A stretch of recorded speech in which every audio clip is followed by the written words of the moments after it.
परमेश्वर पिता का धन्यवाद करते हैं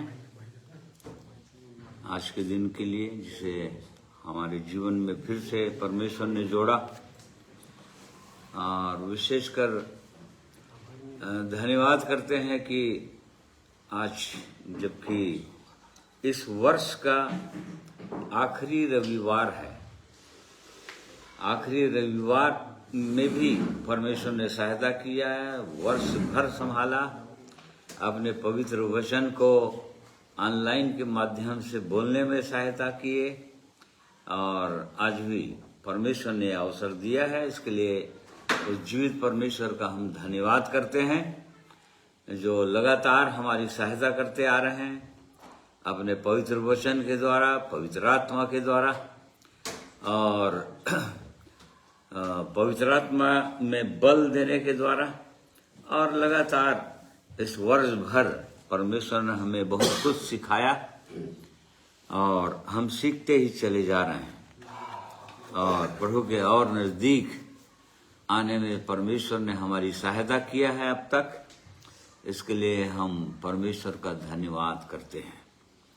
और इसलिए आज के दिन में आइए उस जीवित परमेश्वर की हम महिमा करेंगे गीतों के द्वारा, वचनों के द्वारा, और अपने अपने जीवनों को और गंभीरता से देखेंगे कि इस वर्ष भर, जबकि जैसे ही हम आखिरी में आते हैं इस वर्ष के, हमको करना भी चाहिए साल भर कि हमने कैसे जीवन बिताया, कहाँ तक हम पहुँचे, इस जीवन में कहाँ तक पहुँचे। आरंभ हमने किया था निर्णय के साथ, और अब हम इस वर्ष के आखिरी में आ चुके हैं। और इसलिए उस जीवित परमेश्वर का धन्यवाद करते हैं कि उसने हमें भला चंगा रखा है, सुरक्षित रखा है, आशीषित रखा है, आनंदित रखा है, और सबसे बड़ी बात अपने भवन में रहने दिया है इस वर्ष भर। इसलिए उस जीवित परमेश्वर की महिमा स्तुति हो। आइए प्रार्थना करेंगे। सर्वशक्तिमान जीवित परमेश्वर पिता, हम आपका धन्यवाद करते हैं। आप सचमुच में महिमा, आदर, स्तुति के योग्य परमेश्वर हैं। आप सर्वशक्तिमान परमेश्वर हैं, अद्भुत युक्ति करने वाले पराक्रमी परमेश्वर हैं। और धन्यवाद करते हैं प्रभु, आपने हमें भी चुनकर अपने समीप आने दिया है, ताकि आपके भवन की मनोहरता को हम देख सकें, आपके प्रेम को की लंबाई, गहराई, चौड़ाई, ऊंचाई को समझ सकें, उस धन्य आशा को समझ सकें जो आपने अपने लोगों के लिए, अपने विश्वास करने वाले लोगों के लिए रखा है स्वर्ग में। उन बातों को और गंभीरता से हम समझ सकें, और इसलिए लगातार आप हमें अवसर दे रहे हैं, अपने पवित्र वचन के द्वारा सिखा रहे हैं, समझा रहे हैं, चिता रहे हैं, और उसके लिए हम आपका धन्यवाद करते हैं। आपने हमें अपना जन बनाया, अपना संतान होने का अधिकार दिया है, और आप चाहते हैं प्रभु कि अंत में हम सचमुच में उसके संतान ठहरें, जब हम आपके संग रह सके हमेशा हमेशा के लिए। और इसलिए आज के दिन में जितने प्रिय भाई बहन लोग ऑनलाइन जुड़ते हैं, हर एक को मैं आपके हाथों में सौंप देता हूँ। हमें से हर एक की सहायता कीजिए प्रभु, कि आज के दिन के लिए आपने हमारे लिए जो वचन देना चाहते हैं, उन वचनों को हम बहुत गंभीरता से ले सकें और देख सकें कि हम कहाँ पर हैं, कहाँ तक पहुँचे हैं। आपकी सहायता, आपकी अगुवाई हमको मिलने पाए। ये प्रार्थना प्रभु यीशु के नाम में मांगते हैं, सुनिए, ग्रहण कीजिए, आमीन। इसलिए आज के दिन में प्रिय भाइयों बहनों, आप सबों को मैं धन्यवाद करता हूँ, जितने अब तक जुड़ चुके हैं और जितने जुड़ रहे हैं परमेश्वर के वचन के सुनने के लिए। आप सबों की परमेश्वर सहायता, अगुवाई करे। आइए परमेश्वर की महिमा के लिए कुछ गीतों को सुनेंगे भाइयों के द्वारा, और उसके बाद परमेश्वर के वचन की ओर ध्यान लगाएंगे।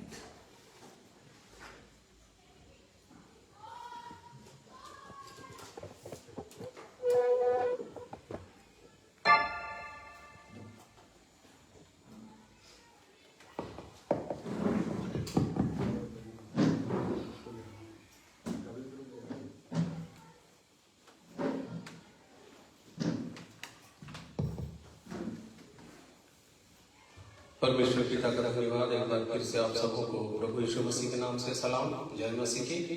आइए प्रभु की महिमा में हम कुछ गीतों को गाएंगे, और जैसे हम पढ़ते हैं वचन में कि वो राजाओं का राजा है, प्रभुओं का प्रभु है। आइए प्रभु की महिमा में इस गीत को गाएंगे। गीत किताब में 98 नंबर का गीत है।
और एक गीत गाएंगे 57 नंबर का गीत, नीले आसमां के पार जाएंगे मेरा यीशु रहता वहाँ।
उसका कोई भी वादा न होगा अधूरा, हर एक वादा उसका होता है पूरा। उसका कोई भी वादा,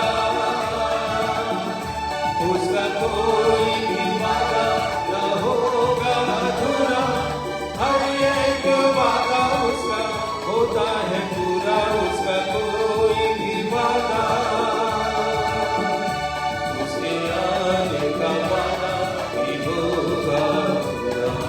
देखेगा सारा जहां, उसके आने का वादा भी होगा पूरा, देखेगा सारा जहां। हम मिलेंगे बादलों पर, हम मिलेंगे बादलों पर, देखेगा सारा जहां। नीले आसमां के पार जाएंगे मेरा यीशु रहता वहाँ। नीले आसमां के पार जाएंगे मेरा यीशु रहता वहाँ। ये विश्वास है मेरा जो होगा पूरा, सपना ये मेरा न रहेगा अधूरा। ये विश्वास है मेरा, ये विश्वास है मेरा जो होगा पूरा, सपना ये मेरा न रहेगा अधूरा। ये विश्वास है मेरा, ये संग हम रहेंगे अपने यीशु के, देखेगा सारा जहां।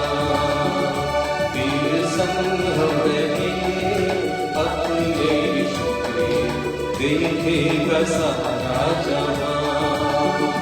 हम मिलेंगे बादलों पर, हम मिलेंगे बादलों पर, देखेगा सारा जहां। नीले आसमां के पार जाएंगे मेरा यीशु रहता वहाँ। नीले आसमां के पार जाएंगे मेरा यीशु रहता वहाँ। प्रभु की महिमा स्तुति। आइए प्रभु की महिमा में एक गीत सुन लेंगे, उसके बाद वचन के भाग में जाएंगे हम सब।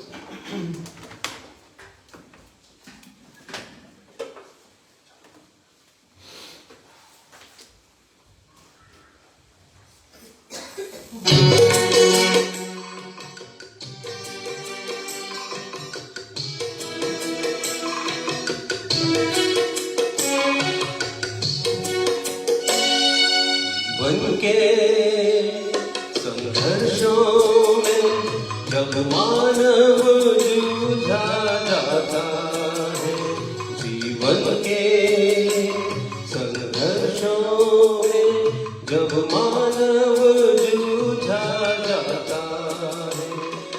कौन उसे दिखलाता है, तब कौन उसे दिखलाता है, जीवन की ज्योति जलाता है।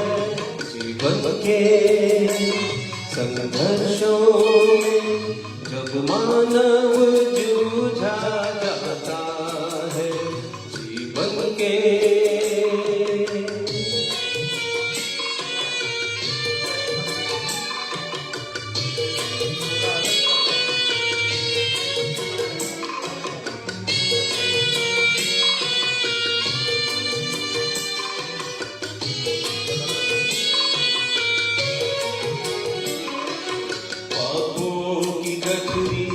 भरकर मानव बोझ में दबता जाता है।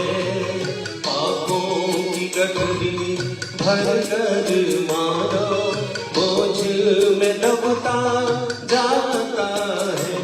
तब कौन उबारा करता है, तब कौन उबारा करता है, गिरते को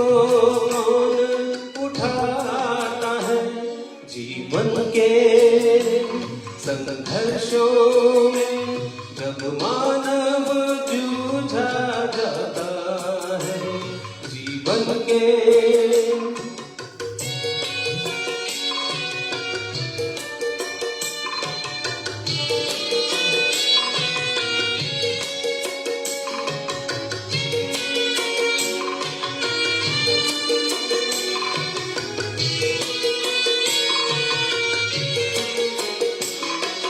तूने जीवन को कब समझा, कौन तुझे समझाता है। तूने जीवन को कब समझा, कौन तुझे समझाता है। भवसागर के भंवरों में फंसती, भवसागर के भंवरों में फंसती नैया पार लगाता है। जीवन के संघर्षों में जब मानव जूझा जाता है, जीवन के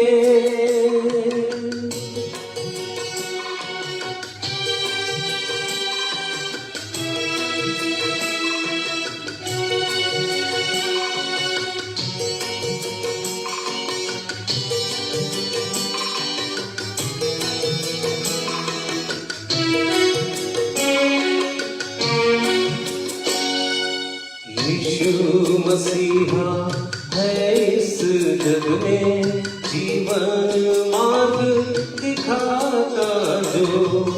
यीशु मसीहा है इस जग में जीवन मार्ग दिखाता जो।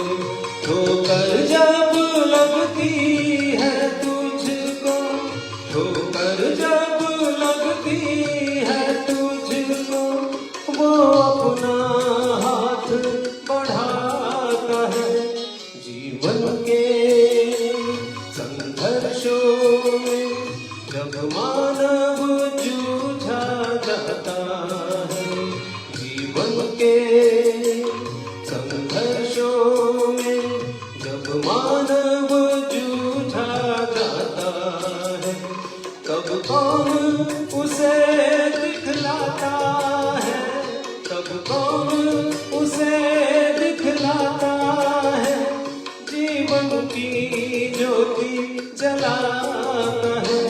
जीवन के संघर्षों में जब मानव जूझा जाता है, जीवन के संघर्षों में जब मानव जूझा जाता है। प्रभु की महिमा स्तुति हो।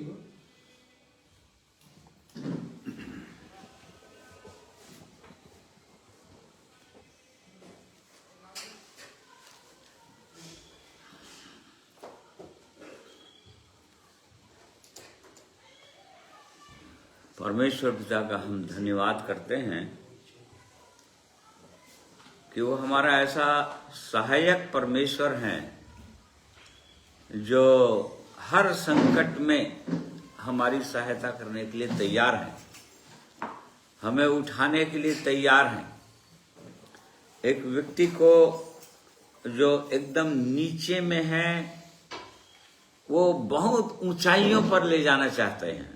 वो परमेश्वर, इस्राएलियों के विषय में लिखा हुआ है कि उनका टोकरी ढोना छुड़ा दिया परमेश्वर और उनको प्रधानों के साथ बिठाया।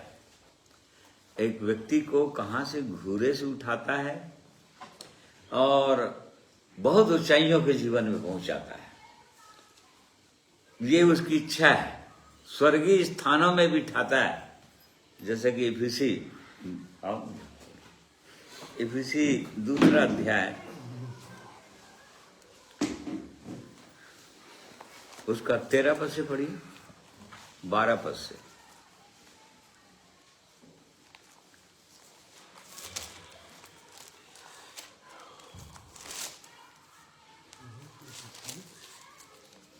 दो अध्याय 12-13। इफिसियों दूसरा अध्याय उसका 12 और 13 पद। तुम लोग उस समय मसीह से अलग और इस्राएल की प्रजा के पद से अलग किए हुए और प्रतिज्ञा की वाचाओं के भागी ना थे और आशाहीन और जगत में ईश्वर रहित थे, पर अब मसीह यीशु में तुम जो पहले दूर थे मसीह के लहू के द्वारा निकट हो गए हो। हाँ, देखो, मसीह यीशु का लहू जैसे ही आता है एक व्यक्ति के जीवन में, तो एक तो वो परमेश्वर के पास उसकी पहुंच हो जाता है। मतलब परमेश्वर से वो प्रार्थना कर सकता है, वो परमेश्वर उसकी सहायता करेगा, उसको उठाएगा। 5वां पद 2 का। जब हम अपराधों के कारण मरे हुए थे तो हमें मसीह के साथ जिलाया, अनुग्रह ही से तुम्हारा उद्धार हुआ है, और मसीह यीशु में उसके साथ उठाया और स्वर्गीय स्थानों में उसके साथ बैठाया। हाँ, और देखो कहां से, बस वो जैसे ही प्रभु यीशु का लहू आता है एक व्यक्ति के जीवन में, तो एक मरे हुए व्यक्ति को जो पाप अपराधों में मरा हुआ होता है उसको जिलाता है, अर्थात उसके सारे पाप अपराधों को क्षमा करता है, उठाता है, अपने समीप आने देता है, और अब उसकी पहुंच उस जीवित परमेश्वर तक हो जाता है। और इतना ही नहीं, यहां पर हमने पढ़ा कि वो जिलाता है और उठाता है। मसीह यीशु में उसके साथ उठाया और हाँ, स्वर्गीय स्थानों में उसके साथ बैठाया। देखो वहां तक बिठाएगा वो। ये उसकी योजना है परमेश्वर का कि स्वर्गीय स्थानों में वहां तक बिठाएगा वो, मतलब बहुत ऊंचाइयों तक ले जाएगा और अंत में हमेशा हमेशा के लिए अपने संग रखेगा स्वर्गीय स्थानों में, अपनी महिमा में रखेगा, जहां पर उसके संत लोग रहेंगे, पवित्र लोग रहेंगे, और जिनके जीवन में परमेश्वर ने अद्भुत काम किया है। जो लोग अपने जीवन में अद्भुत काम करने दिए हैं, वहां तक उठाने दिए हैं परमेश्वर को, उन्हीं को उठाता है वो, सबको नहीं उठाता। जो काम नहीं करने देगा उनको नहीं करता वो परमेश्वर हमारा जबरदस्ती किसी को धक्का मार के ले जाने वाला परमेश्वर नहीं है। जो उसको देते हैं, अपने आप को समर्पित करते हैं, उन्हीं को बनाता है वो। जैसे कि कुम्हार तो उस मिट्टी को जो उसके हाथ में आ जाता है उसको वो अच्छा बर्तन बनाता है, और अच्छा बर्तन बनाने के लिए उसको मिट्टी को वो उसके योग्य बनाता है, अच्छा बर्तन बनाने के योग्य बनाता है। मार पीट कर उसके सारे कंकड़ों को, अशुद्धियों को निकाल कर, ताकि उस पर उसको अपने योग्य बना सके। इसलिए वो परमेश्वर के पास हमको जाना है। हमारा सबका हमारे विश्वास से ही है, हमारा प्रयास से ही है। हम वचन भी इसीलिए पढ़ते हैं और संसार की बहुत सारी चीज़ों को हमने परमेश्वर के अनुग्रह से छोड़ा है। छोड़ने में वो हमारी सहायता किया है। बहुत सारी चीज़ों को जो संसारी है, परमेश्वर की दृष्टि में ठीक नहीं है, उचित है, जो परमेश्वर की दृष्टि में अनुचित है, ऐसी चीज़ों को, या पाप से संबंधित, अपराध से संबंधित है, बहुत सारी चीज़ों को छोड़ने में परमेश्वर ने हमारी सहायता किया है। उसका उद्देश्य बस एक ही है कि हम हमेशा के लिए उसके साथ रह सकें, अनंत अनंत काल तक। यही सबका हमारा उद्देश्य है और इसलिए हम उस जीवित परमेश्वर के चरणों में आए हुए हैं और इसलिए हम उस पर विश्वास करते हैं। और इसलिए आज के दिन में कौन लोग वहां तक पहुंच पाते हैं या पहुंच पाएंगे, कौन लोग पहुंच गए, उसके लिए क्या है क्वालिफिकेशन, क्या है उसके लिए, क्या योग्यता क्या है उसके लिए, इन बातों को आज देखेंगे। भजन संहिता 15 अध्याय, जो बहुत ही कॉमन भजन संहिता है ये, और इसको हम जानते हैं, विश्वासी लोग सब इन वचनों को जानते हैं। यहाँ पर हेडिंग दिया है सियोन के निवासी, मतलब सियोन में जो नया यरूशलेम को बोलता है सियोन या सियोन पर्वत, ठीक है। तो उसमें सियोन पर्वत में या नए यरूशलेम में वो कौन लोग रहेंगे? ये यूहन्ना को दर्शन दिखाया था उस प्रभु ने कि वो नए यरूशलेम सियोन से ऊपर से उतरते हुए दिखाया था। तो उसमें कौन लोग भागीदार होंगे, उसमें कौन लोग बसने पाएंगे, कौन लोग रहने पाएंगे, उसके विषय में यहाँ पर सुंदर कैरेक्टर दिया हुआ है। उनका जीवन ऐसा होगा, जिनका जीवन ऐसा होगा, ये मापदंड होगा। इन वचनों में ऐसे लोगों का मापदंड होगा जो परमेश्वर के संग हमेशा हमेशा के लिए रहेंगे, ये मापदंड होगा। और इसलिए आज के दिन में हम इन्हीं मापदंडों को देखना चाहेंगे। इसको 1 से 6 पद तक भाई पढ़ रहे हैं। भजन संहिता 15 अध्याय। हे परमेश्वर, तेरे तंबू में कौन रहेगा? तेरे पवित्र पर्वत पर कौन बसने पाएगा? वह जो खराई से चलता और धर्म के काम करता है और हृदय से सच बोलता है, जो अपनी जीभ से निंदा नहीं करता और न अपने मित्र की बुराई करता और न अपने पड़ोसी की निंदा सुनता है, वह जिसकी दृष्टि में निकम्मा मनुष्य तुच्छ है और जो यहोवा के डरवैयों का आदर करता है, जो शपथ खाकर बदलता नहीं, चाहे हानि उठानी पड़े, जो अपना रुपया ब्याज पर नहीं देता और निर्दोष की हानि करने के लिए घूस नहीं लेता है, जो कोई ऐसी चाल चलता है वह कभी ना डगमगाएगा। हाँ, यहाँ पर राजा दाऊद को इस बात को मालूम था, जो परमेश्वर जो ऊंचाइयों में रहने वाला परमेश्वर है, जिसका सिंहासन ऊंचे पर है, और वो परमेश्वर ये चाहता है कि वहां तक कैसे करके पहुंचेगा और कौन लोग पहुंचेंगे, ताकि सदा सर्वदा के लिए उसके संग रह सकें, ऊंचाइयों में परमेश्वर के संग रह सके। ये निश्चित रूप से यहाँ पर जो कैरेक्टर दिया है या क्वालिफिकेशन दिया है, ये कॉमन नहीं है। संसार के लोग ऐसा नहीं कर सकते, या शारीरिक लोग, संसारी लोग ऐसा जीवन तो जी नहीं सकते। मतलब ये अलग जीवन की बात कर रहा है ये यहाँ पर। हे परमेश्वर, तेरे तंबू में कौन रहेगा? तेरे पवित्र पर्वत पर कौन बसने पाएगा? कौन लोग?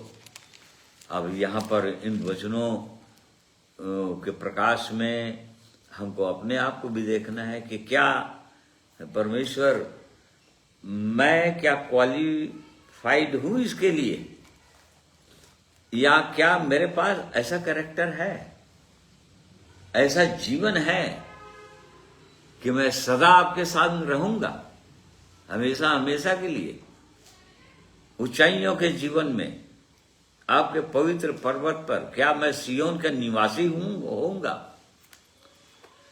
तो जांचना तो चाहिए, और जांचेंगे तो मिलेगा। अद्भुत जीवन है ये, और वहां तक पहुंचना है हमको निश्चित रूप से। पर्वत पर पहुंचना है, और ये पर्वत क्या है इस बात को भी हमको जानना चाहिए। ऊंचाइयों का जीवन है ये। प्रभु यीशु ने पहाड़ी उपदेश बताया, जिसको पहाड़ी उपदेश कहते हैं, सर्मन ऑन द माउंट कहते हैं, और ये बहुत ऊंचाइयों का जीवन है। भजन संहिता 36 उसका 6वां पद देखिए। तेरा धर्म ऊंचे पर्वतों के समान है, तेरे नियम अथाह सागर ठहरे हैं। हाँ देखो, हाँ हे यहोवा, तू मनुष्य और पशु दोनों की रक्षा करता है। देखो, तेरा धर्म ऊंचे पर्वतों के समान है, मतलब परमेश्वर की धार्मिकता, परमेश्वर का जीवन ऊंचे पर्वतों के समान है। ये संसार के अंदर मनुष्यों के बीच में परमेश्वर के जीवन नहीं दिखता है। एक शारीरिक व्यक्ति, संसारी व्यक्ति जो पापों में डूबा हुआ हो, अहंकार में डूबा हुआ हो, वो ऐसा जीवन कभी जी नहीं सकता। तो इसको बोल रहा है ऊंचे पर्वतों के समान तेरा धर्म, हे परमेश्वर तेरा धर्म। राजा दाऊद बोल रहा था, तेरा धर्म ऊंचे पर्वतों के समान है। उसका धर्म मतलब उसका जीवन, परमेश्वर का जीवन, परमेश्वर की धार्मिकता, राइटियसनेस ऑफ गॉड, मतलब परमेश्वर का जीवन जो है ऊंचे पर्वतों के समान है, मतलब बहुत ऊंचाइयों का जीवन है। ये नीचे जीवन वाले, संसार का जीवन जीने वाले, शारीरिक जीवन जीने वाले, जिनकी कोई आशा ना हो, जिनकी आशा बस इतनी हो कि बस खाएं पिएं और एक दिन तो मरना ही है, इसलिए चैन से खाओ, अच्छे से खाओ, जैसा जीना है वैसा जियो, क्योंकि उसके बाद तो कुछ है ही नहीं। वो लोग ऐसा जीवन नहीं जी सकते जिनके पास एक धन्य आशा है, जिनके पास एक बहुत बहुमूल्य विश्वास है, ऊंचा विश्वास है। वो जीवित परमेश्वर जो है, स्वर्ग में रहने वाला परमेश्वर है। मुझको उसके पास जाना है, उसके संग रहना है। जिनका ऐसा विश्वास हो वो लोग सोच सकते हैं, नहीं प्रभु मुझको वहां तक पहुंचना है। जिनके पास ऐसा विश्वास हो, तो यहां पर उसका वचन जो है ऊंचे पर्वतों के समान है। उसका जीवन जो है, उसके नियम अथाह सागर ठहरे हैं। देखो, परमेश्वर के नियम अथाह सागर ठहरे हैं। मतलब अथाह सागर में कौन चलेगा? बहुत कठिनाई है, अथाह सागर में कोई नहीं चल सकता, या उसमें जा नहीं सकता, क्योंकि बड़ी बड़ी लहरें उठती है उसमें। आंधी और तूफान आने से तो लोगों के जी में जी नहीं रहेगा। भजन संहिता में 106 में पढ़ते हैं इस बात को। वही लोग जानते हैं जो समुद्र में यात्रा करते हैं, लिखा है। हाँ, 107 अध्याय में वही लोग जानते हैं जो समुद्र में यात्रा करते हैं कि वो समुद्र की गहराइयों में क्या होता है, वो लोग जानते हैं। जब परमेश्वर आंधी और तूफान को उठाता है और तब फिर लोगों की जी में जी नहीं रहता है, और लोग दुहाई देना शुरू कर देते हैं परमेश्वर का। अब डूबे तब डूबे ऐसा होने लगता है। वो लोग जानते हैं समुद्री यात्रा कैसा होता है। तो यहाँ पर परमेश्वर का वचन है, ऊंचे पर्वतों के समान है, उसके नियम अथाह सागर है, अथाह सागर के समान है बोल रहा है उसके नियम, परमेश्वर का नियम। हामान ने इस्राएलियों यहूदियों के विषय में कहा था, एस्तर रानी की पुस्तक में हम पढ़ते हैं इसको। हामान जो अरसस्त राजा था उसको शिकायत किया था, हे राजा तेरे राज्य में ऐसे लोग हैं जो लोग हिब्रू कहलाते हैं, यहूदी कहलाते हैं। 3 का 8 पद पढ़ो। तब हामान ने राजा शेष से कहा, तेरे राज्य के सब प्रांतों में रहने वाले देश देश के लोगों के मध्य में तीतर बीतर और छिटकी हुई एक जाति है जिसके नियम और सब लोगों के नियमों से भिन्न है, और वे राजा के कानून पर नहीं चलते, इसलिए उन्हें रहने देना राजा को लाभदायक नहीं है। देख लो यहाँ पर ऐसा भिन्न छिटकी हुई जाति, ऐसा शिकायत किया गया था इनके विषय में, और आज भी यही शिकायत है परमेश्वर के लोगों की। उसके राज्य में मतलब सारा संसार उसका देश है दुष्ट का, और उस देश में ऐसी एक छिटकी हुई एक जाति है जिसको कलीसिया बोलते हैं, जीवित लोग बोलते हैं, प्रभु के लोग बोलते हैं। और राजा को यही शिकायत है, या राजा की इच्छा यही कि ऐसे लोगों का रहना उसके देश में अच्छा नहीं है, उसके लिए अच्छा नहीं है, क्योंकि उसके लिए समस्या के कारण ही ये लोग, क्योंकि ये लोग परमेश्वर के लोग होते हैं, और इनकी वो परमेश्वर जो स्वर्ग और पृथ्वी का स्वामी है वो सुनते रहता है इनकी, वो उनको उत्तर देता है, वो उनको मनुष्यों के सोच समझ से परे इनके साथ वो काम करने वाला परमेश्वर है। तो यहाँ पर वो राजा चैस को ये शिकायत किया गया था कि राजा तेरे राज्य में, तेरे देश में ऐसे लोग हैं, एक छिटकी हुई जाति है। मतलब कुछ लोग इधर हैं, कुछ लोग एक उधर हैं, 1-2 उधर हैं, 1-2 उधर हैं, अलग अलग अलग, जिनके क्या है बोला, जिनके नियम सब लोगों के नियमों से भिन्न है, एकदम भिन्न, और वे राजा के कानून पर नहीं, और वे राजा के कानून पर नहीं चलते। इसलिए और राजा जो कानून लगाएगा, वो इस संसार का राजा जो शैतान है वो कानून लगाएगा, वो बोलेगा कि यहाँ पर झुको, उसको दंडवत करो, वो मूर्ति बनाएगा, इसको दंडवत करो, उसकी आज्ञाओं को ये लोग मानते ही नहीं है। और राजा के कानून पर ये लोग चलने वाले लोग नहीं है, इनके नियम एकदम और लोगों को नियमों से एकदम भिन्न है। मतलब इतना भिन्न है कि ऐसा नियम को कौन पालन करेगा, कौन फॉलो कर पाएगा इसको, ये तो बहुत ही कठिन है। इसको बोल रहा है ऊंचाइयों का जीवन। ऊंचे पर्वत पर कौन रह सकेगा, सियोन पर्वत इसको बोलते हैं।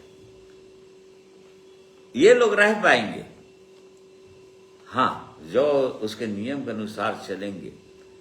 हालांकि बहुत कठिन नियम है उसके, प्रभु के मार्ग में चलना बहुत कठिन है, कठिन मार्ग है ये कॉमन मार्ग नहीं है, ये साधारण मार्ग भी नहीं है, एकदम विशेष मार्ग है जो सीधा स्वर्ग को पहुंचाता है, परमेश्वर से मुलाकात करवाता है, परमेश्वर से संबंध स्थापित कराता है। ये ऐसा मार्ग है, इस मार्ग में कौन लोग जा पाएंगे। तो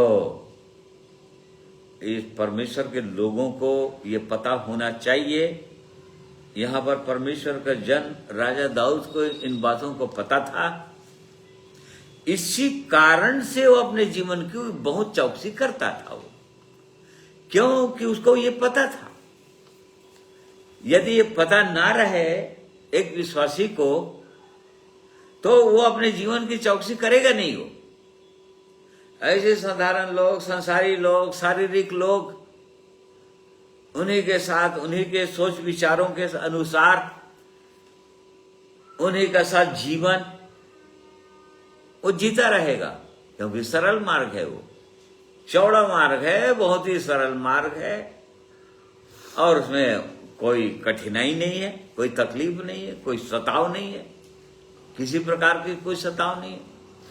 बस मनुष्य को थोड़ा सा खुश करना है बस, या उनकी बोली भाषा हमको बोलना है, शारीरिक लोगों के बोली भाषा, उनके से समान काम करना है बस, और ये रास्ता एकदम सरल हो जाएगा फिर।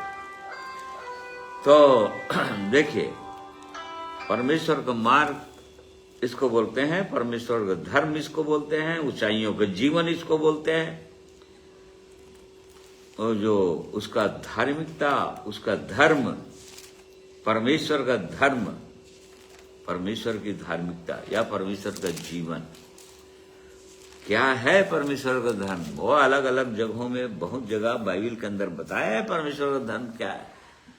ऐसा ऐसा ऐसा ऐसा काम जो करेंगे वो लोग परमेश्वर का धर्म है, या परमेश्वर की धार्मिकता का जीवन जीते हैं, वो सब कुछ साफ साफ बता दिया है।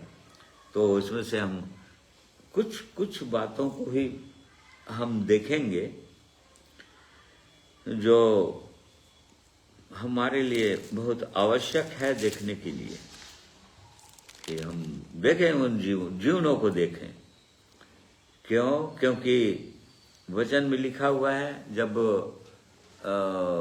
वचन नए नियम के अंदर लिखा है कि हमारे लड़ाई के हथियार शारीरिक नहीं, हम अवश्य शरीर में हैं। परमेश्वर के लोग, कलीसिया के लोग, जीवित कलीसिया के लोग अवश्य शरीर में हैं, परंतु पौलुस प्रेरित के द्वारा परमेश्वर ने बताया, यद्यपि हम शरीर में चलते फिरते हैं, मतलब शरीर में हैं हम लोग अभी, परंतु हम शरीर के अनुसार नहीं चलते।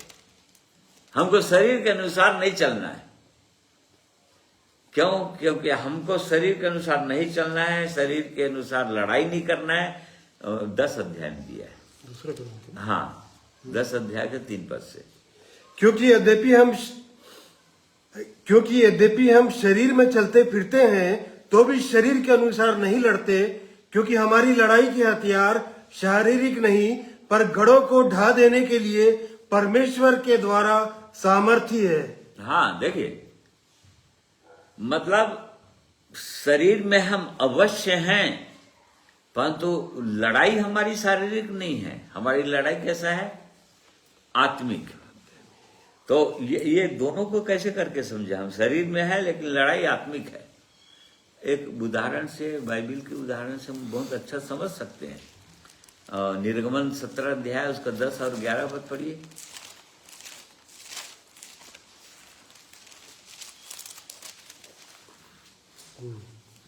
जब तक मूसा अपना हाथ उठाए रहता था तब तक तो इस्राएल प्रबल होता था, परंतु जब जब वह उसे नीचे करता तब अमालेक प्रबल होता था। पर जब मूसा के हाथ भर गए तब उन्होंने एक पत्थर लेकर मूसा के नीचे रख दिया और वह उस पर बैठ गया, और हारून और हूर एक एक अलग में उसके हाथों को संभाले रहे, और उसके हाथ सूर्यास्त तक स्थिर रहे। और यहोशू ने अनुचरों समेत अमालेकियों को तलवार के बल से हरा दिया। हाँ देखो, ये तलवार के बल से हरा दिया। देखो, लड़ाई नीचे हो रहा है, मैदान में हो रहा है। यहोशू वहां पर लीडर है, योद्धा है, और बहुत सारे योद्धाओं को उसने चुनकर, छांट कर अलग किया है, जो लोग अमालेकियों से युद्ध करें। क्योंकि अमालेकी लोग, परमेश्वर के लोग अपने आप से कभी भी युद्ध नहीं करते। अमालेकी लोग युद्ध करने के लिए इनसे आ गए थे, परमेश्वर के लोगों से। और तब परमेश्वर ने यहोशू से कहा था मूसा के द्वारा कि यहोशू तुम चलो मैदान में, योद्धाओं को छांट कर चुन लो कौन कौन लोग हैं, कई पुरुषों जो लोग लड़ने योग्य हैं, जो लोग डरपोक नहीं है बिल्कुल। और तब फिर मूसा जो पर्वत पर चला गया, देखो पर्वत पर निवास कैसे कौन करेगा, उसी बात को हम लोग देख रहे हैं। और कैसे पर्वत पर रहकर जो उसका कैरेक्टर है इस संसार में जीने वाला जीवन, वो कैसे जी सकेगा। यहां पर एक सुंदर उदाहरण है। यहोशू को नीचे बोला, योद्धाओं को लो और एक सेना बना जो लोग अमालेकियों के साथ लड़ेंगे, और खुद जो है पर्वत पर चला गया, एक चट्टान पर बैठ गया और अपने हाथ को उठा लिया। मतलब वो प्रार्थना कर रहा है ऊंचे पर। मूसा का मतलब होता है क्या? जल से निकाला हुआ, मतलब परमेश्वर के जीवन के द्वारा, वचन के द्वारा जीवन पाया हुआ जन। ऐसे लोग जो जल के स्नान से शुद्ध किए हुए लोग, नए जन पाए हुए लोग, ऐसे लोग जब ऊंचाइयों के जीवन में चले जाते हैं, पर्वत पर चले जाते हैं और परमेश्वर की ओर देखते हैं, लड़ाई नीचे हो रहा है, लड़ना हमको इस शरीर में है शरीर में, परंतु जब परमेश्वर के साथ एक व्यक्ति का संबंध होता है, परमेश्वर की ओर जब देखते रहता है, परमेश्वर की सामर्थ्य और परमेश्वर की सहायता जब उसको मिलते रहता है, तब वो शरीर में होकर लड़ेगा शत्रुओं से और उनको परास्त कर देगा। अमालेकियों को उन्होंने परास्त कर दिया।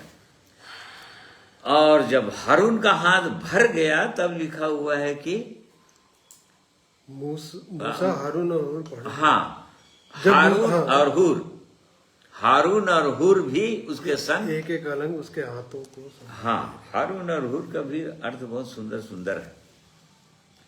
हारून वो चमकदार जो परमेश्वर की महिमा से भरा हुआ जन, हूर मतलब परमेश्वर का प्रकाश जिसके अंदर हो। ऐसे लोग जब परमेश्वर के संग होने लग जाते हैं और जब वो लोग प्रार्थना करते हैं, और तब शरीर में जो लोग लड़ते रहते हैं वो लोग लड़ेंगे। आत्मिक हथियार उनके पास होगा जो परमेश्वर का वचन होगा। आत्मा का तलवार जो परमेश्वर का वचन है, ले लो, वो 7वां हथियार है, परमेश्वर का वचन, आत्मा का तलवार। और तलवार के बल से वो लोग मार डाले। तो ये ऊंचाइयों का जीवन है, और तभी एक व्यक्ति उसे जी पाएगा और चल पाएगा। फिर यहाँ पर हम इसके नीति भजन संहिता 15 अध्याय को देख रहे हैं ना, उसके दूसरे पद में पढ़ते हैं, वह जो खराई से चलता और धर्म के काम करता है। जो खराई से चलता और धर्म के काम करता है। खराई से चलता है मतलब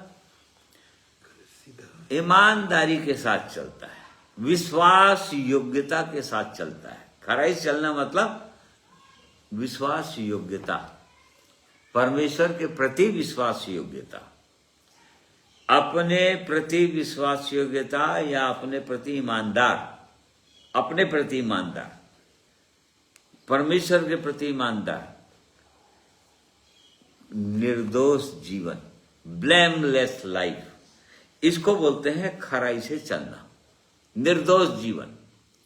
वह जो खराई से चलता, कितना कठिन है ये आत्मिक जीवन में विश्वासियों के लिए ऐसा जीवन जीना कितना कठिन है। बहुत कठिन जीवन है ये, लेकिन नियम यही है, ये अथाह सागर है। इसलिए बोल रहा है कि अथाह सागर में कौन चलेगा, फिर वहां तक कौन पहुंचेगा, क्योंकि कठिन नियम है। जो खराई से चलता एकदम निर्दोषता का जीवन जीता है, विश्वास योग्यता का जीवन जीता है। और नीति वचन 11 उसका 20 पद पढ़िए वाला।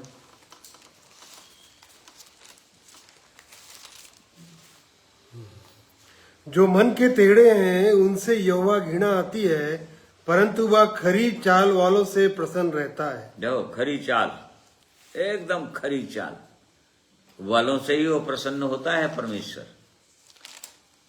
मतलब जो लोग विश्वास योग्यता के साथ चलते हैं, निर्दोषता के साथ चलते हैं, ऐसे लोगों से परमेश्वर प्रसन्न होता है। तो वह जो खराई से चलता और धर्म के काम करता है, धर्म के काम करता है, धर्म के काम करता है मतलब धर्म है कौन? हाँ, इन बात को हम लोग जान गए हैं। वो धर्म जो है स्वयं परमेश्वर है, स्वयं प्रभु यीशु मसीह है। जब वो मनुष्य बन गया तो उसके विषय में लिखा है हमारे लिए धर्म ठहरा। 1 कुरिन्थी 1:37।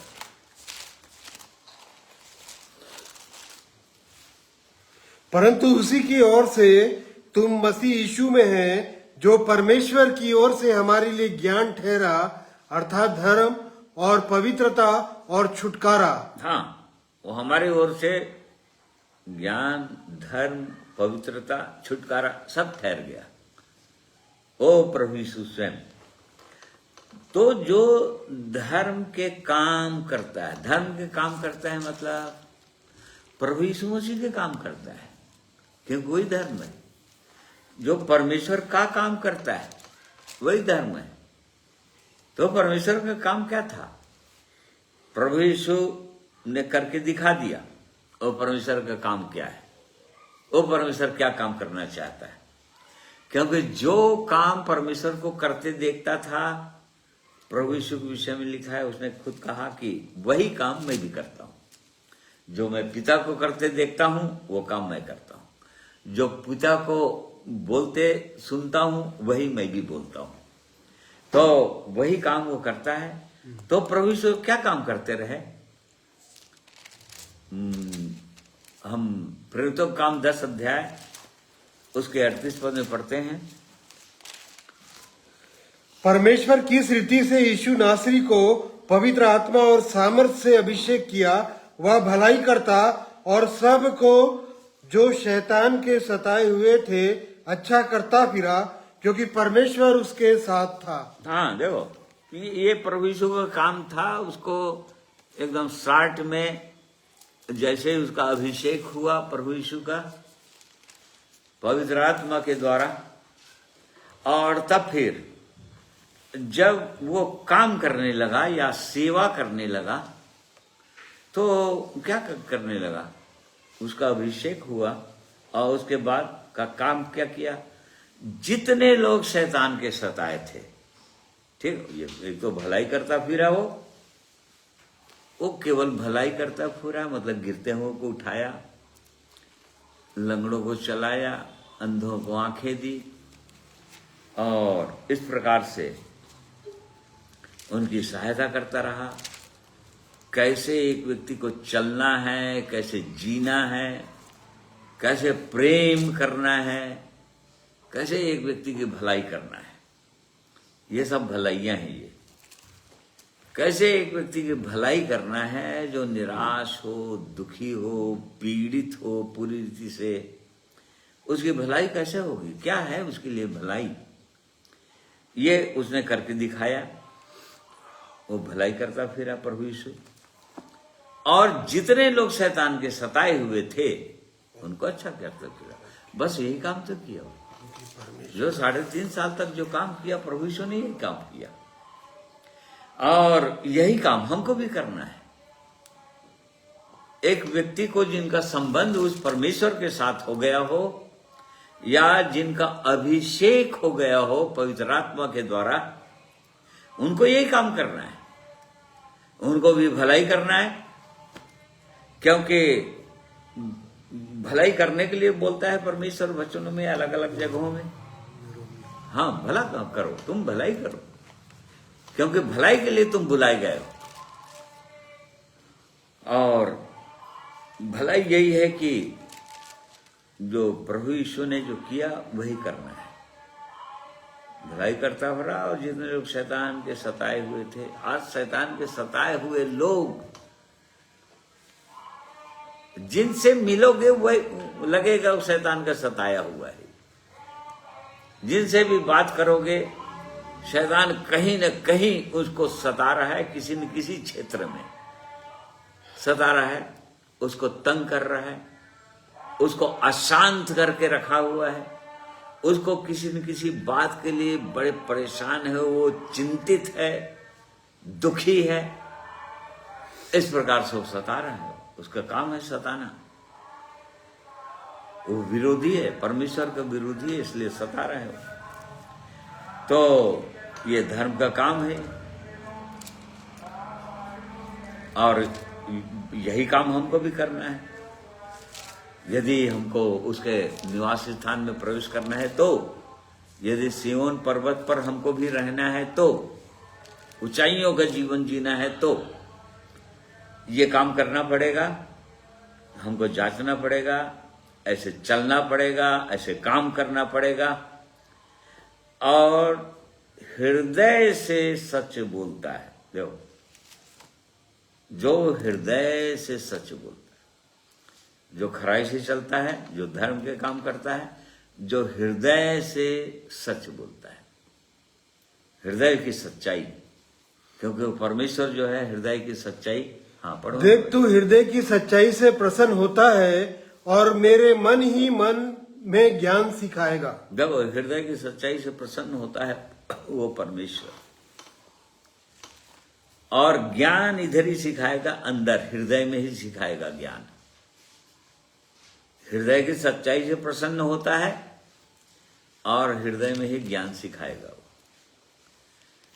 तो जो हृदय से सच बोलता है, परमेश्वर के सामने, लोगों के सामने, ठीक है नहीं, वो अपने प्रति सत्य है, सत्य वचन को ग्रहण करता है। जो भी वचन बता दे रहा है, यदि कुछ भी हमारे विषय में परमेश्वर ने अपने वचन में बता दिया कि तुमको यहां पर ये करना है या तुम्हारे जीवन ऐसा है, तो उसको हमको स्वीकार करना है। ये सच्चाई, नए प्रभु यही सच्चाई मेरे हृदय में। जो हृदय से सच बोलता है, नए प्रभु यही सच्चाई है मेरे हृदय की, उसको ग्रहण कर लेता है, जो हृदय से सच बोलता है। कलीसियाओं को पौलुस प्रेरित ने पत्र लिखते समय इन्हीं बातों को बार बार चिताते रहे, प्राय हर कलीसिया को। इफिसी 4 अध्याय उसका 25 पद पढ़िए। इस कारण झूठ बोलना छोड़कर हर एक अपने पड़ोसी से सच बोले, क्योंकि हम आपस में एक दूसरे के अंग हैं। हाँ देखो, सब कोई सच बोले, झूठ बोलना छोड़ दे, अपने पड़ोसी से सच बोले, क्योंकि हम उसके अंग हैं। ये मतलब कलीसियाओं को पौलुस प्रेरित सिखाते जा रहा था, या वहां तक ये लोग पहुंचे नहीं हैं, ये बातें उनके जीवन में अभी भी है, उनको निकलवाना चाह रहा था कलीसियाओं को। और आज भी यही तो परमेश्वर का अद्भुत प्रेम है, या हमको वहां तक पहुंचाना चाह रहा है। वो देख रहा है कि हमारे जीवन में ये बुराइयां हैं, अभी इनके अंदर क्रोध है, क्रोध तो मत करो बोलता है, चोरी मत करो बोलता है, लालच मत करो बोलता है। ये मतलब कहीं न कहीं कुछ न कुछ तो है जो वहां तक शायद पहुंचने में वो रुकावट हो जाएगा। यदि उसको नहीं निकालेंगे तो रुकावट हो जाएगा, वहां तक नहीं पहुंच पाएंगे। इसलिए परमेश्वर इन बातों को निकलवाना चाहता है कि हर कोई अपने पड़ोसी से सच बोले, और हृदय, क्योंकि वो परमेश्वर हृदय की सच्चाई से ही प्रसन्न होता है। जकरिया 8 अध्याय उसका 16 पद भी पढ़ने वाला।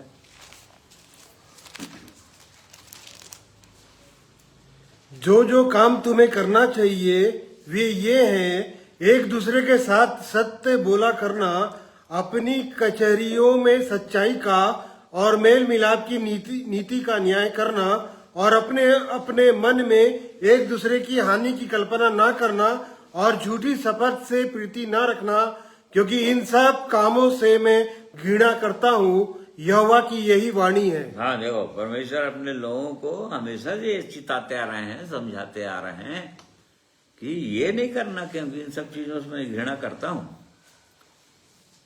न्याय भी सच्चाई से करना, क्योंकि सच्चाई की नीति से वो परमेश्वर प्रसन्न होता है, हृदय की सच्चाई से।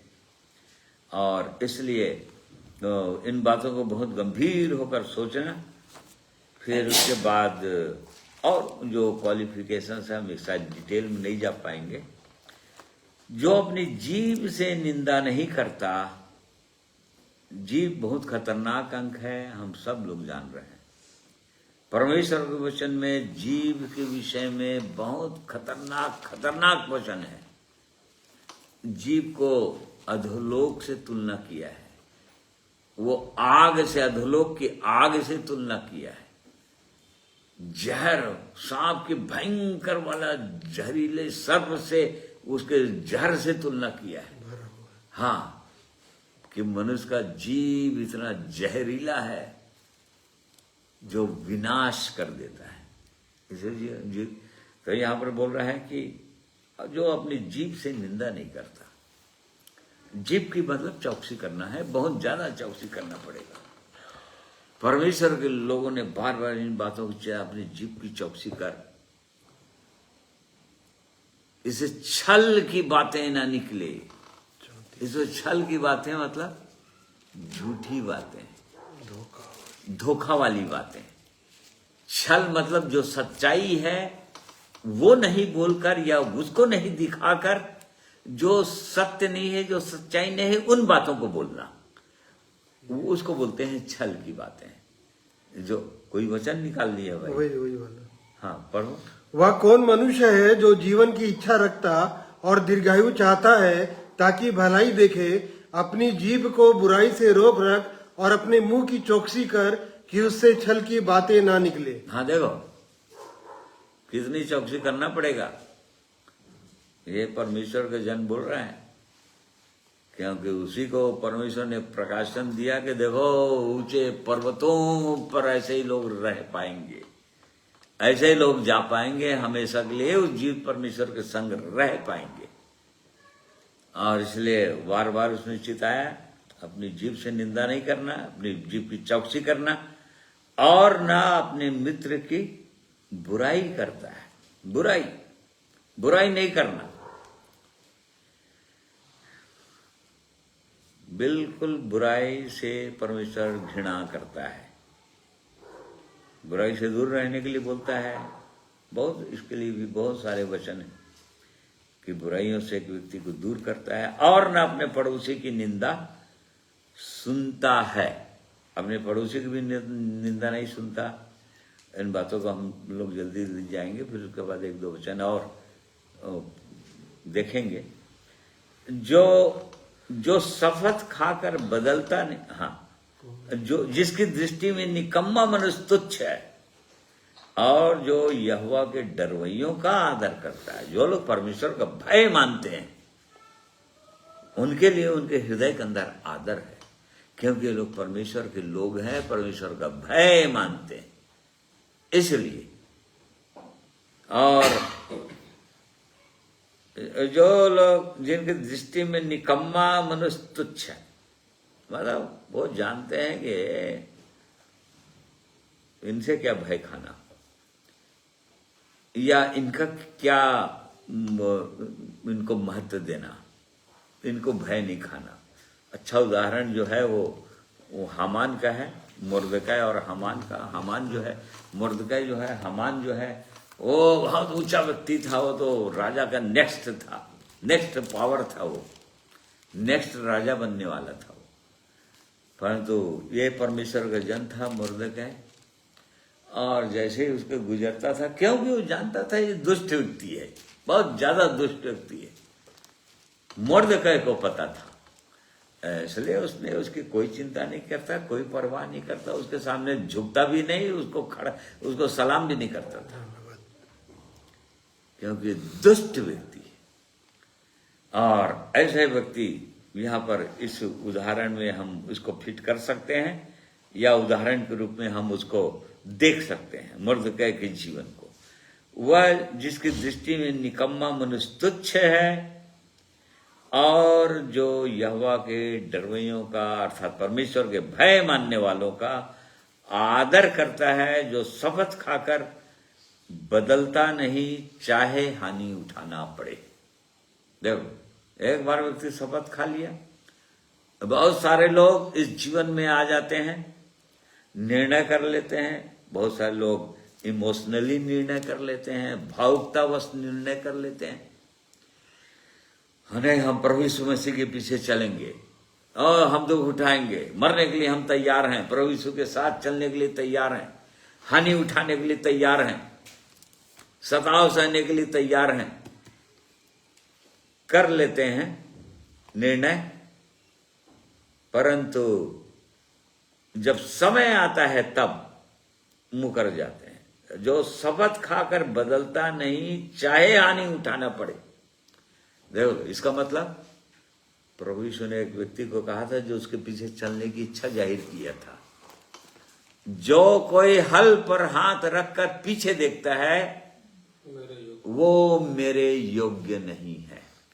यदि तुमने निर्णय कर लिया प्रभु यीशु के पीछे चलने का, फिर उसके बाद ये शरीर और वो मनुष्य बोल रहा है, वो मनुष्य बोल रहा है, या वो नाराज हो जाएगा, मुझको उसको प्रसन्न करना है, ये देखना नहीं है। चाहे हानि हो जाए, चाहे दुख उठाना पड़े, चाहे उन चीजों को त्याग करना पड़े, चाहे मनुष्य बुरा मानने दो, बुरा मानने वाले को मानने दो, कुछ फर्क नहीं पड़ने वाला, चाहे वो छोड़ने दो, संसार को छोड़ने के लिए तैयार है। जो लोग ऐसा निर्णय करके आगे बढ़ जाते हैं, शपथ भी खा लेते हैं, मतलब निर्णय कर लेते हैं, नहीं प्रभु हम चलेंगे, और उसके बाद जैसे ही विपरीत परिस्थितियां आती है या ऐसा लगता है कि तो गड़बड़ हो रहा है, हानि हो जाएगा इससे हमारी, और तब बदल जाते हैं, क्योंकि हानि नहीं उठाना चाहते, पीछे हट जाते हैं, या पीछे की ओर देखना शुरू कर देते हैं। प्रभु यीशु की ओर देखना छोड़कर मनुष्यों की ओर देखना शुरू कर देते हैं, परिस्थितियों की ओर देखना शुरू कर देते हैं, इन चीजों से ये हानि हो जाएगी उसको देखना शुरू कर देते हैं। ऐसे लोग कभी भी उस पर्वत तक नहीं पहुंच पाएंगे, वो सियोन पर्वत पर नहीं जा पाएंगे, वो परमेश्वर के संग नहीं रह पाएंगे। ये परमेश्वर के वचन में हम देख रहे हैं यहाँ पर, और वो परमेश्वर के ये वचन है जो सत्य वचन है, जो शपथ खाकर बदलता नहीं, चाहे हानि उठाना पड़े। देखो, इस बात को नहीं देखते हैं, हानि उठाना पड़ सकता है, हमेशा आशीष देखते रहते हैं, ओ परमेश्वर से आशीष मिलेगी, और आशीष मतलब लाभ वाली आशीष। यदि हानि होता है तो भी तो आशीष है, परमेश्वर के मार्ग में चल रहे हैं तो भी आशीष है, उसको उस रूप में नहीं देखते हैं। फिर जो अपना रुपया ब्याज पर नहीं देता और निर्दोष की हानि करने के लिए घूस नहीं लेता, मतलब किसी प्रकार के अन्याय के पैसे से बैर करता है, वो अन्याय के पैसा लेना ही नहीं चाहता, नहीं लेगा, किसी भी प्रकार से नहीं लेगा, घूस नहीं लेगा, अन्याय के पैसा नहीं लेगा, ठीक है। अपने रुपये पर जो अपना रुपया ब्याज पर नहीं देता, मतलब यहाँ पर ब्याज पर नहीं देता तो बैंक में रखने से तो ब्याज तो मिलता है, मतलब ब्याज बैंक में नहीं रखना है ऐसा नहीं बोल रहे हैं ना। पुराने नियम के अंदर व्यवस्था में परमेश्वर ने साफ साफ बता दिया है, तो अपने भाई को जब कोई दे रहा है, उधार दे रहा है, तो उससे ब्याज नहीं लेता। भाई मतलब विश्वासी भाई, आत्मिक जीवन, इब्राहिम के संतान, उनके विषय में बोल रहा है। जब तो अपने भाई को बोल दे रहा है, तो विश्वासी भाई बहन को दे रहा है, तो उनसे ब्याज नहीं लेना, बिल्कुल ये बोल रहा है।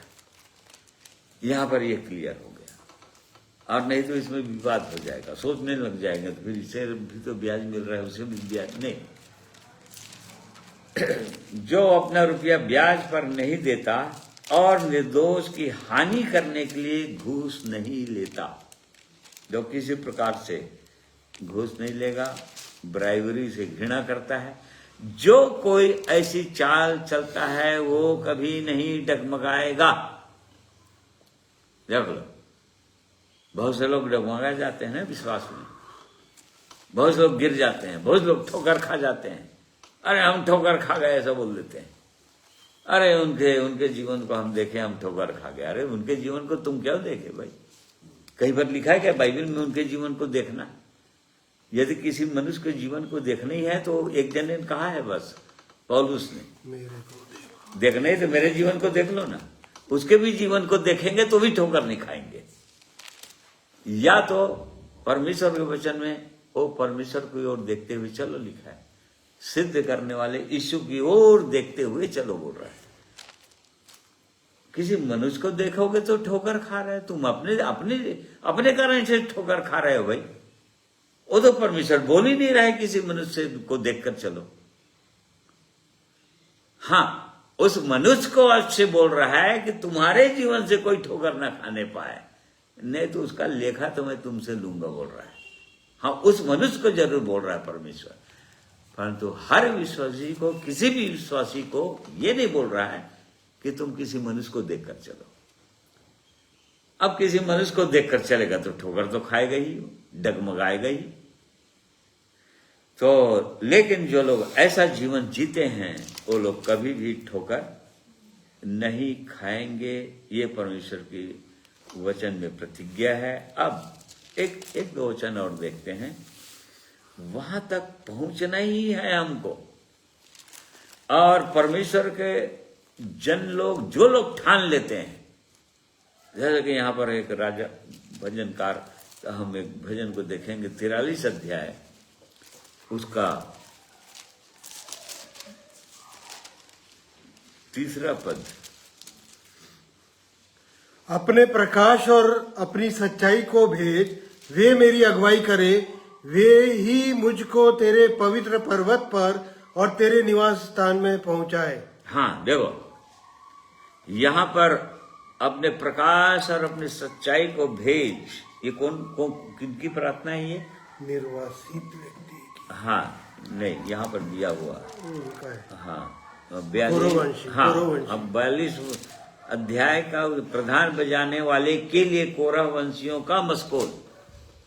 मतलब यहाँ पर कोरह वंशी लोग बोल रहे हैं, और जो लोग नाश हो गए थे, कोरह, दातान, अभिराम, वो परमेश्वर ने नाश कर दिया, परंतु कोरह वंशी, कोरह के कुछ बेटे लोग अपने पिता के साथ नहीं दिए। वो लोग, तुम भी दुष्टता के साथ दे रहे हो, हम परमेश्वर के जन मूसा का साथ देंगे।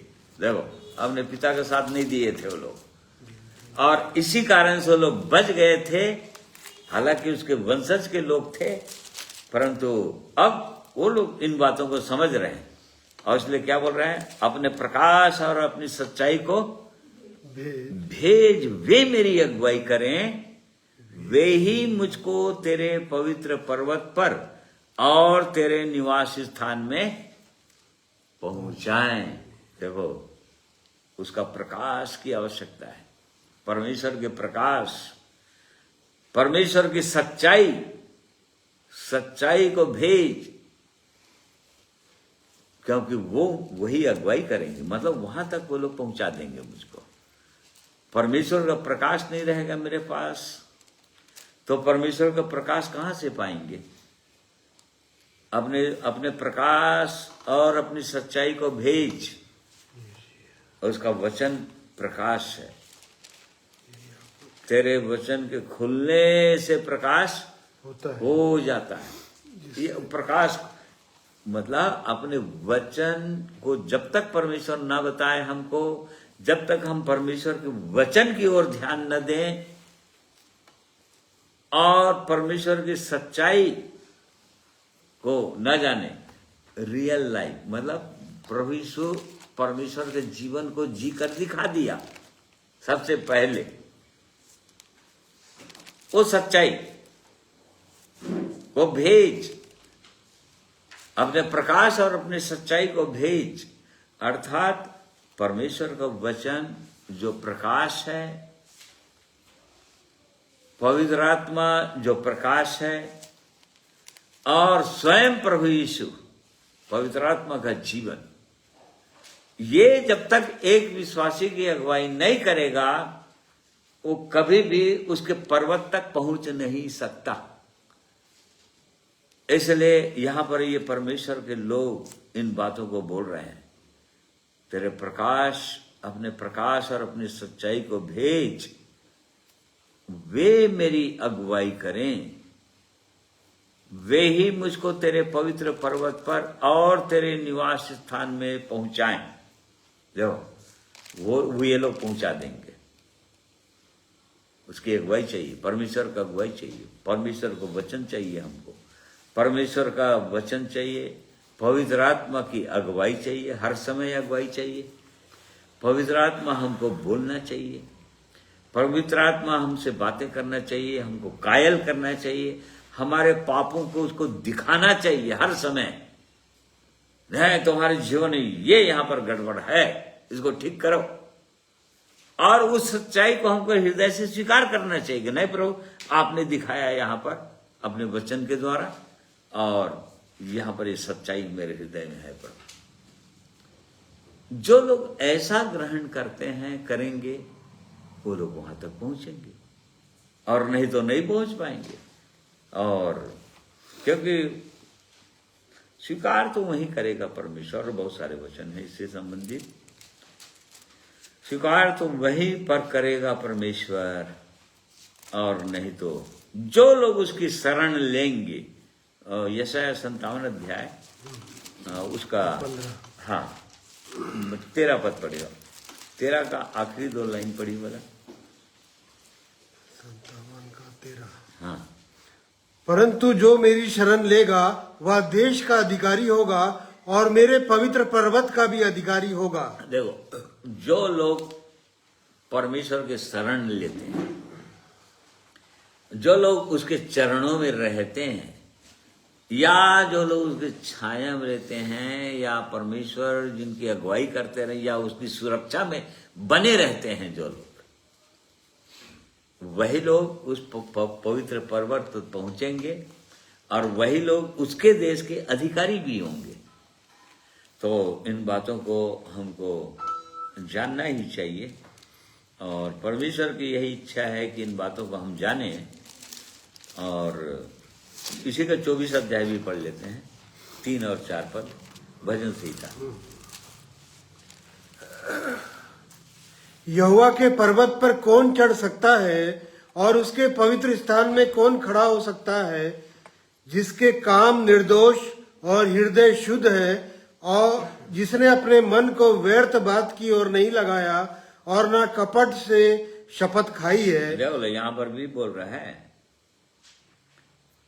कि कौन चढ़ सकेगा, क्वेश्चन मार्क है। अपने लिए क्वेश्चन मार्क लगा देना चाहिए। है प्रभु, क्या मैं वहां तक चढ़ रहा हूं, चढ़ पाऊंगा, चढ़ सक रहा हूं? कौन चढ़ सकता है? उसके पवित्र स्थान में कौन खड़ा हो सकता है? जिसके काम निर्दोष, हृदय शुद्ध, और जिनके मन किसी अनर्थ बात की ओर नहीं लगता, जिनका मन पूरी रीति से परमेश्वर में लगा हुआ हो, परमेश्वर की ओर जिनकी दृष्टि हो, मन परमेश्वर के वचन में लगा हो, और ना कपट से शपथ खाई हो। कपट से शपथ खाई हो मतलब नहीं, बराबर कपट का जीवन नहीं होगा, बिल्कुल कपट का जीवन नहीं होगा। जो सच्चाई है, हृदय की सच्चाई है, यही सच्चाई है। जो लोग अपने प्रति विश्वास योग्य ठहरते हैं, सच्चाई से परमेश्वर के सन्मुख आते हैं, अपने हृदय को स्वीकार करते हैं, जो है वो है प्रभु। आपका वचन ऐसा कहता है, यहां पर नहीं है मेरा जीवन, आपके वचन के अनुसार नहीं है प्रभु, लेकिन मैं आपका जीवन जीना चाहती हूं, जीना चाहता हूं। परमेश्वर ऐसे लोगों की सहायता करते हैं, इनकी अगुवाई करते हैं, पवित्र आत्मा के द्वारा, परमेश्वर के वचन के द्वारा अगुवाई करेंगे। इसलिए परमेश्वर इन वचनों के द्वारा हमारी सहायता करें।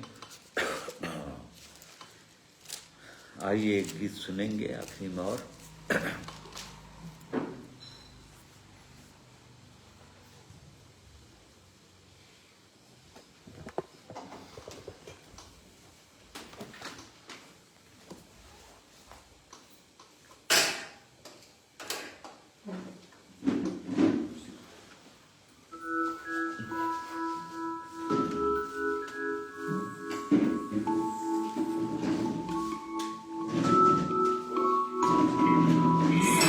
सबको जय मसीह की परमेश्वर पिता की महिमा के लिए गाऊंगा।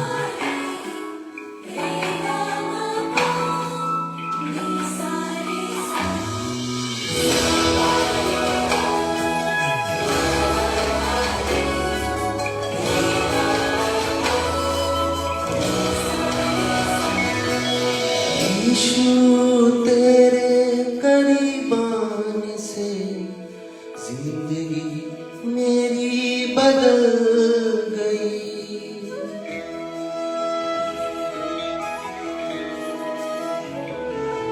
यीशु तेरे करीब आने से जिंदगी मेरी बदल गई। यीशु तेरे छूने से जिंदगी मेरी संवर गई। तूने मुझे है बचाया, तूने मुझे सहलाया, तूने मुझे बचाया, तूने मुझे सहलाया। मैं धन्यवाद करता रहूंगा, यीशु धन्यवाद करता रहूंगा। मैं धन्यवाद करता रहूंगा, यीशु धन्यवाद करता रहूंगा। धन्यवाद धन्यवाद धन्यवाद धन्यवाद धन्यवाद धन्यवाद धन्यवाद धन्यवाद।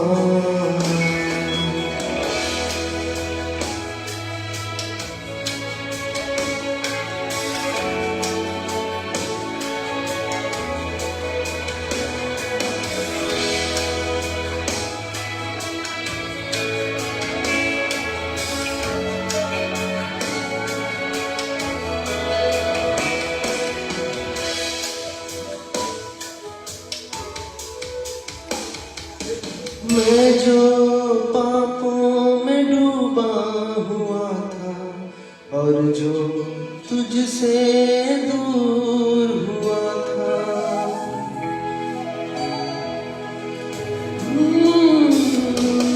मैं जो पापों में डूबा हुआ था और जो तुझसे दूर हुआ था, तूने मुझे छुड़ाया, अपनी राह पर चलाया। तूने मुझे छुड़ाया, अपनी राह पर चलाया। मैं धन्यवाद करता रहूंगा, यीशु धन्यवाद करता रहूंगा। मैं धन्यवाद करता रहूंगा, यीशु धन्यवाद करता रहूंगा। धन्यवाद धन्यवाद धन्यवाद धन्यवाद धन्यवाद धन्यवाद धन्यवाद धन्यवाद।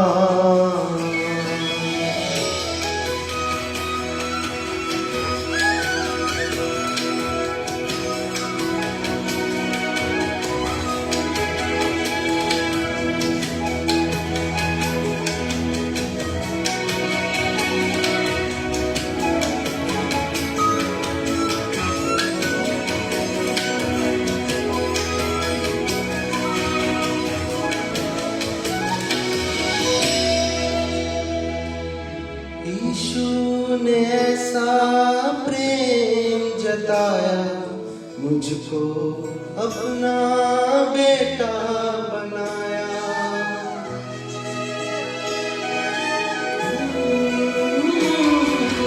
यीशु ने ऐसा प्रेम जताया, मुझको अपना बेटा बनाया, अपना लहू बहाया, जीवन नया दिलाया, अपना लहू बहाया, जीवन नया दिलाया।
परमेश्वर पिता इस गीत के द्वारा हम सबको आशीष, हम सबको जय जय।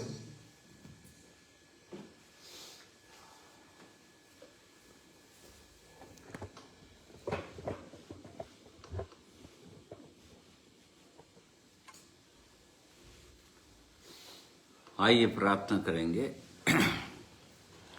प्रेमी परमेश्वर पिता, हमारे उद्धारकर्ता प्रभु यीशु मसीह में हम आपके चरणों में आते हैं, आपका धन्यवाद करते हैं। आज के दिन में आपने हमारी सहायता किया, अपने पवित्र वचनों के द्वारा अपने प्रेम को प्रकट किया कि आप एक मनुष्य को अपने समान बना देना चाहते हैं, अपने साथ इस पृथ्वी पर चलाना चाहते हैं और हमेशा हमेशा के लिए अपने संग रखना चाहते हैं स्वर्ग में। कितना अद्भुत आपकी योजना है प्रभु, महान योजना है एक मनुष्य के लिए जो पापों में डूबा हुआ है, खोया हुआ, भटका हुआ, ऐसे मनुष्य के लिए आपका हृदय से धन्यवाद करते हैं। प्यारे परमेश्वर, आपके पवित्र वचनों के लिए जिनके खुलने से प्रकाश होता है, आज भी हुआ, और जिससे भोले लोग समझ प्राप्त करते हैं। और इसलिए हम में से हर एक की सहायता कीजिए प्रभु कि इन बातों को हम समझ सकें और अपने अपने जीवन को बहुत गंभीरता के साथ देख सकें, जांच सकें कि क्या आपका प्रकाश, आपकी सच्चाई, पवित्र आत्मा हमारी अगुवाई कर रहा है हमेशा इस पवित्र जीवित सत्य मार्ग में चलने के लिए, जिसके नियम और संसार के लोगों के नियमों से एकदम भिन्न है। ये आपका नियम है, ऊंचाइयों का नियम है, अथाह सागर के समान है। प्रभु जी, हम में से हर एक की सहायता कीजिए। हम जानते हैं कि बिना आपकी सहायता के, बिना आपकी अगुवाई के और बिना आपके वचन, आपके बुलाहट के कोई व्यक्ति नहीं चल सकता इस जीवन में। परंतु हम आपका धन्यवाद करते हैं प्रभु, आपने हमें बुलाया है और एक सुंदर जीवन दिया है, अपने लहू से हमारे पापों को धोया है, शुद्ध किया है। पवित्र आत्मा को हमारे सहायक के रूप में आपने हमें दिया है, हमारा अगुवा के रूप में जो हमारी अगुवाई करता है, हमें बल देता है। इन बातों के लिए हम आपका धन्यवाद करते हैं और हमारी भी इच्छा है प्रभु कि हम वहीं तक पहुंचना चाहते हैं, हमको पहुंचाइए। हमारी भी यही प्रार्थना है कि आपका प्रकाश और आपकी सच्चाई हमारी अगुवाई करे और हमें वो ऊंचे पर्वत तक हमको भी पहुंचाए, ताकि हम भी सर्वदा के लिए वहाँ निवास कर सकें और प्रभु जी आपके लोगों के संग हमेशा हमेशा के लिए आपके संग रह सके। और इसलिए आज के दिन में आपने सहायता किया प्रभु, वचन को बोलने में, मेरी सुनने के लिए, समझने के लिए, गीतों में, इसलिए इन सब बातों के लिए धन्यवाद करते हैं। आज प्रार्थना को प्रभु यीशु के नाम में मांगते हैं, सुनिए, ग्रहण कीजिए, आमीन।